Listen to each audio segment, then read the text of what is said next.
إن الحمد لله نحمده ونستعينه ونستغفره ونعوذ بالله من شرور أنفسنا وسيئات أعمالنا.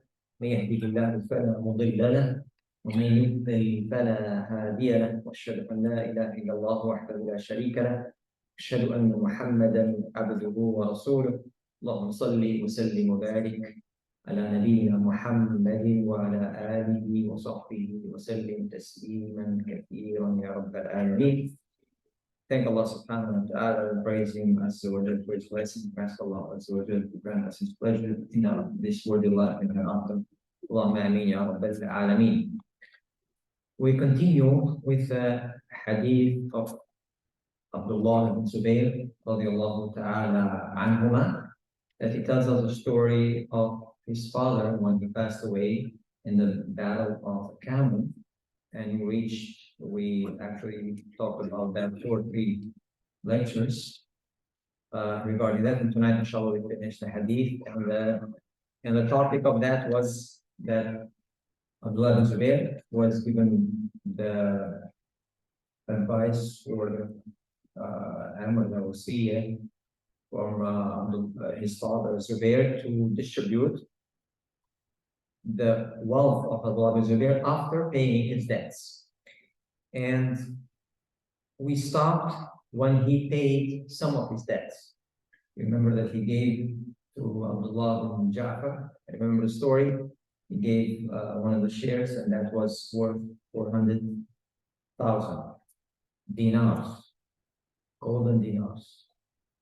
That was one of the shares. And he found what?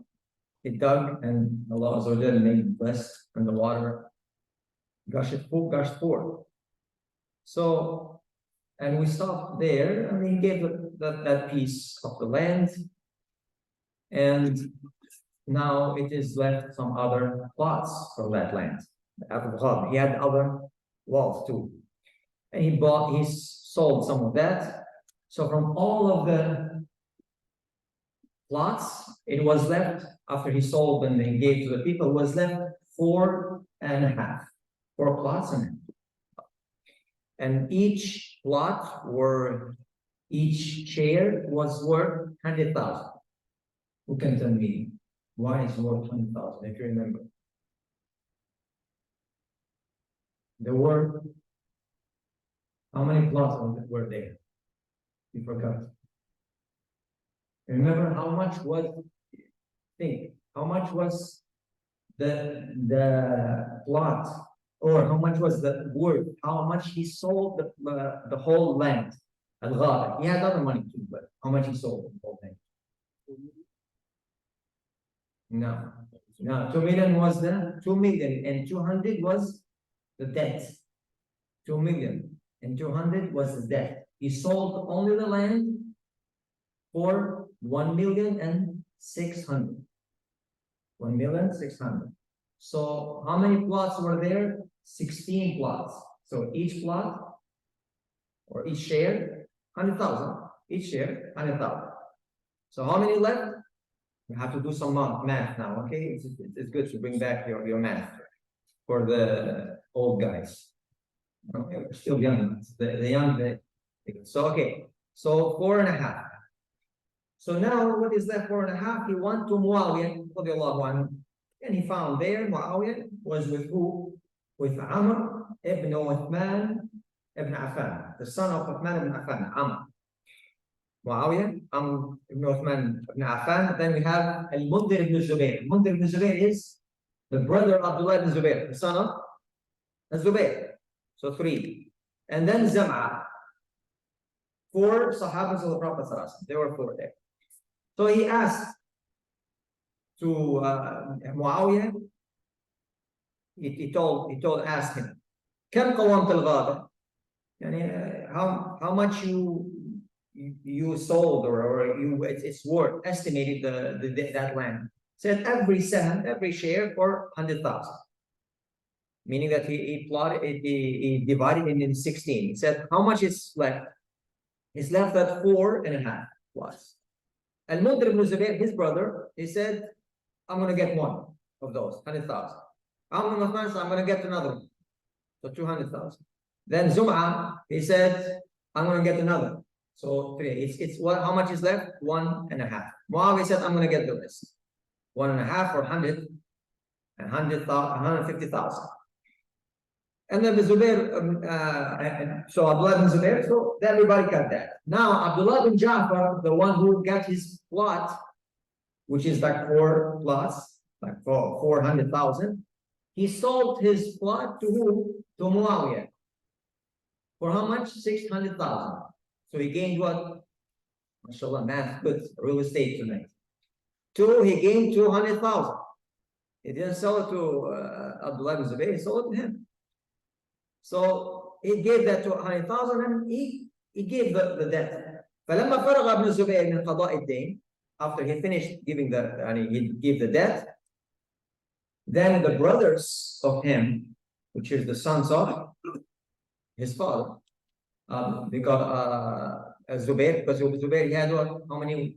4 wives. Or he passed away and he left behind 4 wives and around 10 children. So then they said, okay, give us the inheritance of our father. And we need to take that. But what did he say? Abdullah bin Zubayr, he said, Wallahi la aqsimu baynakum hatta unadi bil mawsim aw bil hajj 4 sinin. He said, I will not give you anything until I will call in the season of Hajj for 4 years. What he's going to call? He said, indeed, whoever has a debt, like as Zubair has a debt to him, owes to him anything, let him come and ask for the debt. So every season of Hajj for 4 years. Now here, there's a fiqhi masala, fiqhi issue and matter here. Is this allowed or not? Now, from a fiqh point of view, maybe, and it looks like that he discussed with the inheritors and they agreed, because if they don't agree, it is not the right of the person who is to distribute the wealth of the person who passed away, because it's their right to get their money. And it has to be delayed now for 4 years or even 1 year. Or maybe you cannot delay because it's their right. As long as you pay the debt which is incumbent, so you know the person that you owe this much to that person, khalas, you pay the debt. If somebody comes after, that is a different issue. It comes, but everybody from inheritance, they take their nasib, they take their portion. So it's not to be delayed. But it looks like, and Allah knows best, that is Abdullah bin Zubayr, he agreed, or they agreed to that, so he delayed. So they delayed it for 4 years. He's called. Why? Because he's so keen to give everybody to pay his money back. He doesn't want, because that tells us how dangerous situation the person who leave debts behind, without unpaid debts. That's why. But normally, as we said, supposed to be paid to give after you pay the debt that you know. That's it. And the inheritors, they should take their money. And the scholars said that why he said, I'm going to wait 4 years. Allah knows best. That's the scholars have said. Because normally in that time, so the Hajj, there is like 4 directions that people come from Hajj. From Sham, from Yemen, Misr, Egypt, and Iraq. So, and usually in that time, every 4 years, a person, one would come and would not delay the Hajj. If Allah has given him, every 4 years, he would go to Hajj. So he said that this, if the person did not come this year, he would come next year. Like for example, from Egypt, then he would come from Yemen. So the news would be spread, widespread in that time. So everybody would know that if somebody owes, or as Zubair owes to him something, he would come and take his money. And that's what was done for 4 years, and then he distributed the wealth. كان قبل أن يفتح الله عليه, that it was actually as we know, the matter of the debt is very dangerous and very delicate in Islam. Before the year of the Fath, and before that's in the time of Ghazwat Bani Qurayza and Bani Nadir and Khaybar, The Prophet used not to pray the Salatul Janazah for the people who left behind debts, unpaid debts. He used to say, Sallu ala sahibikum. Pray for your friend, for your Sahaba. And he used not to do that, sallallahu alayhi wa sallam. One day, actually, a person, he left a debt 2 dinars, and 2 golden dinars. It's not much. Yeah, around $500, $600 nowadays. So, and he asked who's gonna pay for him. And Abu Qatada, he said, I'm gonna pay for him. The next day, Prophet right away, he asked him, did you pay the 2 dinars? He said, I'm gonna pay. The next day, Prophet asked him, did you pay? Until he paid. And he said, sallallahu alayhi wa sallam, Al-ana baridat alayhi jildu. Today, just now, his skin is cooled off, meaning that he was punished. You delay. Imagine 2 dinars and delay. So even the person say, I'm going to pay, it doesn't goes off from the moment that he vowed or he promised to pay until it is paid. So that's why he wanted to distribute this loan. He wanted to. This is how much he loved his father, number one, and how much he cared, and he knew about that death is a very dangerous and delicate matter in Islam. So every year he does that, and then when everything he paid, what he's supposed to do now? He has to pay what? He has to fulfill the wasiyah. He has to fulfill the wasiyah, which is 1/3. 1/3 of what is left. And then he fulfilled it. If you remember, 1/3 of the 1/3 was to be given to his son, Abdullah Zubair, son, a grandson of Zubair. So he did so. And then it was given to, and Bukhari said that what was left was around 50 million dinar. He was a millionaire. Allahumma barik. Millionaire. If you count with the money of nowadays, you would be a billionaire. Because each golden dinar is around $300 nowadays, around $250, $300. So if you count that 50 million dinar, and if we count, actually, I calculated it is more than that, more than 50 million. As it came, maybe because the money was left for 4 years, so gets the growth. So what he said there, every wife of him, he had 4 wives. Every wife took 1,200,000 each wife. So 4 wives, how much? Math. 4 wives. 4 multiplied by 1.2. 4,800,000. Okay. Now, another type of math. So the wives, who can tell me how much was the whole? He said around 50,000, but actually it's more than 50,000. What is left? Him, what he paid, the debt, plus what was distributed was 59,200,000. Why is that? We're gonna make the math. 59,800,000. 59,008,000 or around 60 million, not dollars, 60 million dinars. Golden dinars. This is all with the debt and the inheritance. The debt was what? 2,200,000. Forget about it. So what was left was 57,600,000 was his wealth that he left behind. Now every wife took 1.2, so 4.8 million. Now how much gets the wife in Islam if the person left kids? 1/8. Okay, so 1/8. So how are we gonna find how much the wife how much was the wealth left over? Who can tell me? Times 8. So how much? 38.4. I did think that. So 38.4. 38.4 was what? All of his wealth? Huh? No. Why no? You get to add third. What's the third? What's the third? Be smart. Third, you have 2/3 in 38.4.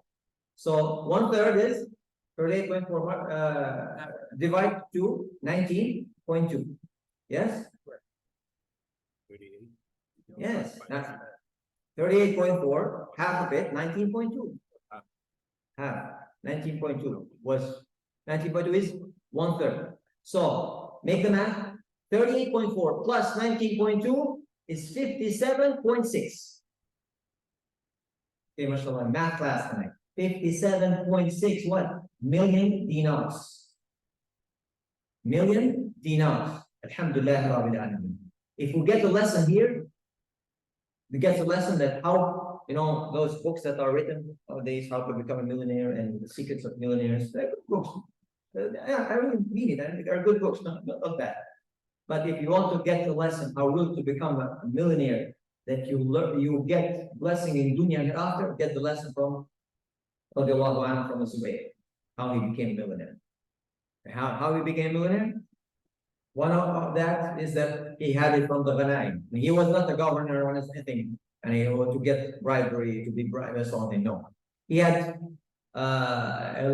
get it from the blessing Allah Azza wa Jalla blessed what the Prophet used to give from the Ghanaim, the Fath, and the work in that time. Number one, two, tijarat, trade and business that he used to do, and not to cheat the people. And if I get a real lesson from that, said Allah blessed his wealth because he was a trustworthy man. Because he took all of the money of the people we used to keep for them, and he paid them back. Obviously, he's supposed to do, but because of that, Allah knows best, and Allah blessed his wealth. And he left all of this much money, and Allah subhanahu wa ta'ala blessed him and his children, his grandchildren, his wives, and everybody else. So that's everybody took his portion. So this is the last hadith in this chapter. So this last hadith in the chapter, what's the chapter all about? Amana. That's sort of the main thing. Amana, chapter of that fulfilling the amana. Allah Azza wa said, "Inna Allah ya'murukum an tu'addu al-amanati ila ahliha wa idha hakamtum bayna an-nas tahkumu bil-'adl. Inna Allah ni'ma ya'idukum bih. Inna Allah kana sami'an basira." Indeed, Allah Azza wa Jalla commands you that to fulfill the amanat, to render the trust to its owners. وَإِذَا حَكَمْتُمْ بَيْنَ النَّاسِ, and if you are to judge among the people, judge with justice and fairness, because Allah Azza wa Jalla, Allah Azza wa Jalla, how beautifully He orders you and admonishes you. إِنَّ اللَّهَ كَانَ سَمِيعًا بَصِيرًا. Indeed, Allah Azza wa Jalla is always all hearing, all seeing, subhanahu wa ta'ala. So that's he took care of this amanat that Allah Azza wa Jalla blessed. So that's why Shaykh gives a beautiful advice to all of us that the person need to be keen in order to cool off his skin for the day of the judgment. We're going to prepare for the day of judgment, not to be a coal of the hellfire, in order not to be asked by Allah subhanahu wa ta'ala, the money and the wealth that he gets from the people, it's their asl, and upon by default, they say, the scholars, keep that in mind.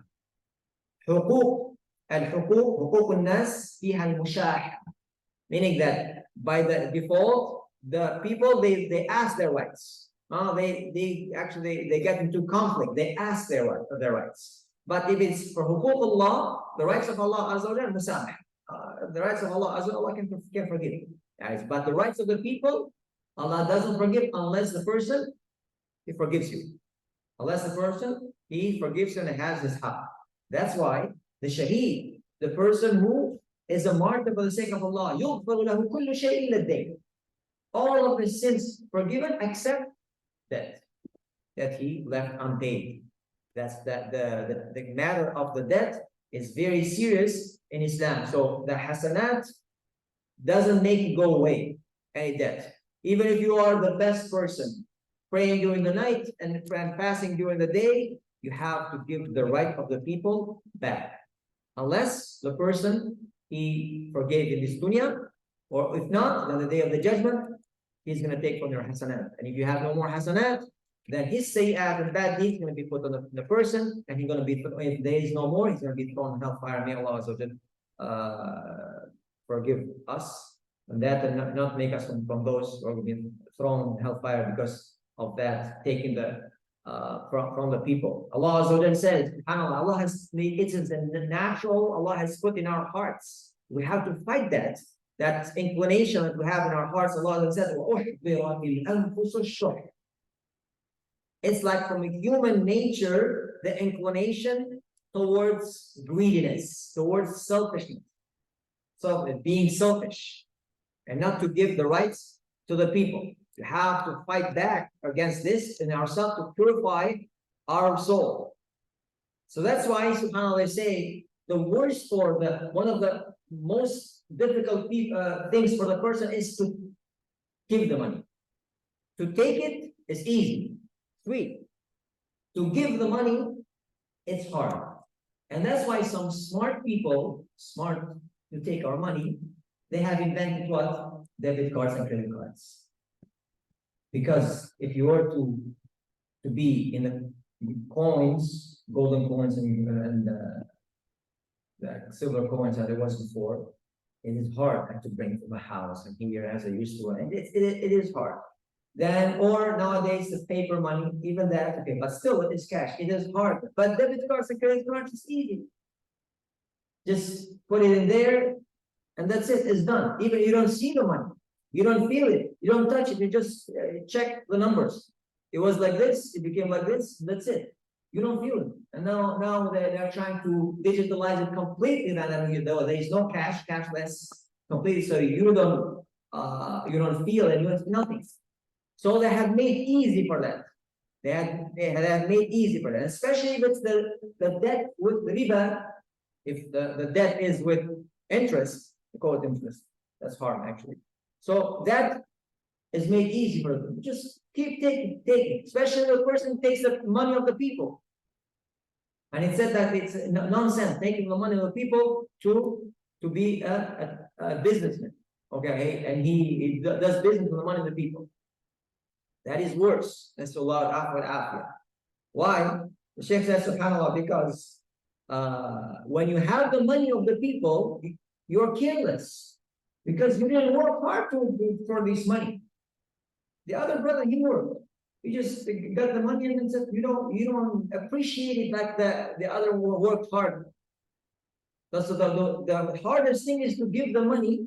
This is the inclination for money. But these men, radiallahu ta'ala anhum, that tells you that it's not haram to be a rich man. And there's no problem with that in Islam. But the thing is not for the dunya to be entering in our hearts and to overwhelm our hearts. But these men, radiallahu ta'ala anhum, they got the dunya, not all of them. They got the dunya, but they got it in their hands, not in their hearts. They used it for goodness. So Allah Azza wa Jal blessed him, blessed his wealth, and he used to give a lot of sadaqah, obviously. He used to give a lot of sadaqah to the relatives and not relatives. Radiallahu ta'ala. But nowadays, a lot of people, it's very hard for them to give that money. And that's why the invention of credit card or debit cards was a genius idea for the people to take our money. That's why they say, get لحافك مثل رجليك. As stretch your feet as much as you have the blanket, as long the blanket is. You have the blanket, let's say for example 6 feet. This is how you stretch your feet, or 5 feet complete. But if you have only 3 feet and then you stretch it more, you're going to pay more for that. That's what they say, and it's a good example that they say. SubhanAllah. And some people, they just try to compete with others. Try to compete with others. Whatever, okay. He wants to drive what the brother drives. Things. He wants to have what? Inshallah, my brother. There's no problem with that. To wish to have a good house, to have a good car. There's no problem with that. But competing and you don't have it, and then let me get some loans and I can get debts and here and then, and that is the secret why nowadays it's very hard to buy something special, a house or even cars, and everything is going expensive, inflation, everything. Why? Because of that. People are just buying and buying and competing, and then the riba, get the credit card 30% without telling how much they pay that, then and never get out of that circle. It's very hard to get out of that circle. Then the crisis happen every 10 years, and these crises happen. Even Muslims, a lot of them for that. So, subhanAllah, and the life in Islam is simple. If every person would spend only as much, I mean, not as much, but from only what he has, not to get money from people, even for getting married. You get married, alhamdulillah. Yeah, we want to get the best wife and all that, but you have to pay for it. And then the father asks a lot of money. Oh, 20,000, 50,000. Said, what? You start your life and you're in debt. And how is going to live a good life? That's why we see a lot of divorces right away. 1 year, 2 years, 3 years after marriage. What's the problem? Because he miskin, the poor guy, he has to work so much, and he is every night the debt is in his mind. The debt is in his mind. He's gonna lie. Why? When he sees the person or the debt, even to his wife. Yeah, because he has to pay the debt or any type of debt for the marriage. So the Shaykh mentions, subhanAllah, I have seen people, if they are asked much, thank you very much. May Allah Azza wa Jalla reward you, will bring you somebody who is better, and bring you someone who is better, and then Allah will bring it to you. So that we have seen people marrying their daughters for $200, $300, and 1,000 riyal. He said, I'm seeing myself, the Shaykh mentioned in Saudi Arabia, that I have seen myself, that person married his daughter for 1 riyal. That's the math. 1 riyal, yeah, $27, $28. 1 riyal, that's the math. No, 100,000 and 50,000 and 20,000 and next. Allah will give the blessing in that. If you have an alhamdulillah, give, no problem. But you don't have it, and you're going to be put in debt, and people, they just keep asking, like, it become like their daughters like cash cow. And you just put the price and that's it.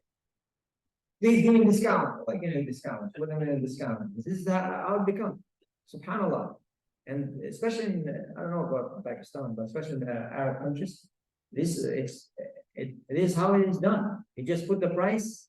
This is much. Why? Because all the cousins or my brothers that have married their daughters in this way, so I cannot go down. Just all need to, like, society, what's taught, peer pressure and this and that. SubhanAllah, that's not what it's supposed to be. Make the life easy. Allah will make it easy for you. Be trustworthy. Easy, especially for the youngsters. Make it easy the marriage. That's why a lot of problems we have nowadays, and people, the youngsters, for example, may commit zina because of that. They come to commit fahisha because he doesn't find the money to pay the mahr. Asking that he start the life, how is he going to start the life? He has to find the job. Maybe he doesn't have a job at the beginning. Then he has to rent the house. He has to pay the mahr, like $50,000. How is he going to start like that? Said, man, I can find for cheaper stuff in haram, which is not acceptable at all. So make it easy, and whoever has daughters, we will make it easy for him and them to grant them righteous husbands. Allahumma ameen. So that's what we conclude this chapter with of the amana. May Allah subhanahu wa ta'ala bless our families. May Allah azza wa jal bless our children. And may Allah azza wa jal grant our youth righteous wives and husbands. Allahumma ameen ya rabbal alameen. لا إله إلا أنت سبحانك كنا من الظالمين. اللهم أرنا الحق حقا وارزقنا اتباعه، وأرنا الباطل باطلا وارزقنا اجتنابه. صلى الله على نبينا محمد وصحبه أجمعين. سبحانك اللهم وبحمدك نشهد أن لا إله إلا أنت نستغفرك ونتوب إليك.